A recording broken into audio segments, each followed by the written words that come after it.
Mungkin ini ada satu pertanyaan Ustadz Fahrul. Ketika tadi disebutkan khilafah ini akan menjaga agama dan seringkali kita akan bertanya-tanya, emang agama kita hari ini kenapa? Ajaran kita hari ini kenapa? Toh sholat masih nggak dilarang, masjid-masjid diperbagus, bahkan umroh haji masih difasilitasi walaupun harganya dinaikin, ya. Nggak boleh kencang-kencang soalnya kan harganya bukan dinaikkan ya, disesuaikan begitu ya. Dirubah. Nah, tapi tetap difasilitasi. Lantas apa atau bukti apa atau contoh apa bahwasanya hari ini agama kita tidak terjaga dengan ketiadaan khilafah ini, Ustaz?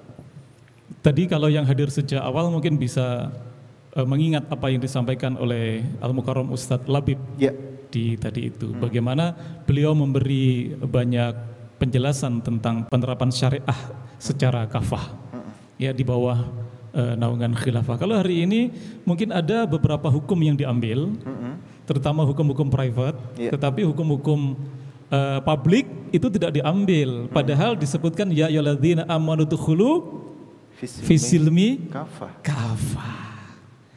Sementara hukum-hukum publik nggak dipakai. Misalkan hukum tentang jilbab nggak ada itu, tabani. Misalkan hukum tentang riba nggak ada itu. Padahal dosa riba itu luar biasa.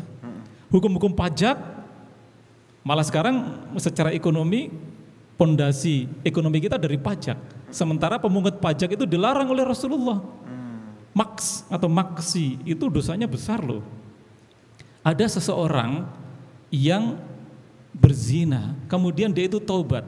Dia minta dirajam oleh Rasulullah, ditunda-tunda terus oleh Rasulullah. Sampai akhirnya si perempuan ini terpaksa memang harus dirajam. Pas dirajam itu yang rajam siapa? Khalid bin Walid. Darahnya itu muncrat kena mukanya Khalid bin Walid. Itu mengumpat-ngumpat Khalid bin Walid. Dasar pezina. Itu aja Khalid bin Walid dimarahi oleh Rasulullah. Jangan begitu wahai Khalid. Dosanya orang ini sudah diampuni oleh Allah Subhanahu wa taala. Tobatnya ini luar biasa. Bahkan tobatnya wanita ini seandainya dosanya itu dilakukan oleh seorang pemungut maks diampuni. Itu artinya dosanya maks itu lebih tinggi daripada dosanya zina. Subhanallah. Masya Allah. Itu sekarang luar biasa. Malah kalau kita baca APBN kita bagaimana?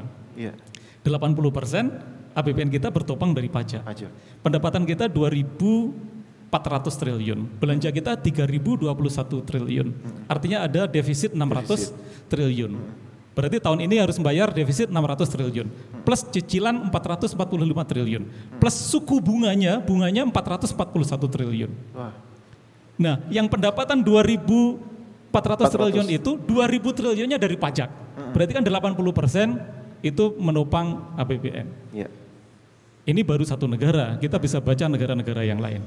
Nah, artinya bahwa hukum-hukum publik sekarang nggak diadopsi dengan baik. Belum lagi tadi persoalan zina, persoalan riba, persoalan macam-macam. Jadi hanya sektor publik. Itu yang kemudian, maka kalau khilafah itu diterapkan, hukum Islam secara kafah itu diterapkan, maka maqasid syariah akan tergapai.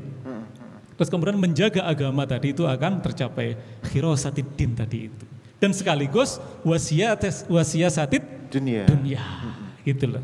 Ya Rabb qaribna wa barikna lina'mal salihan fi yaday risalatu at-taghyir.